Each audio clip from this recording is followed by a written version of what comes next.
Friends Parineeta audio बहुत बहुत स्वागत। ये देखो तीन जाक फेस वाश मो पाखे अच्छी जोटा है गोटे है सौंदर्य फेस वाश मैंने पाउडर वाला face wash charcoal face wash आपंकर आलो गोल्ड फेस वाश। आलो गोल्ड फेस वाश आपंकर oily skin normal skin dry skin समस्त यूज करेंगे।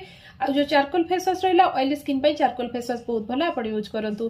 पाउडर फेस वाश आप ऑयली स्किन ड्राई स्किन सब स्किन वाला यूज करेंगे। कला दाग चिन्ह इत्यादि भी बहुत भल ता सहित अलग सब प्रोडक्ट मुझे कला चिन्ह मिसेकी दूसरी किंतु फेस वाश हिसाब से आपको डेली आप यूज करूँ।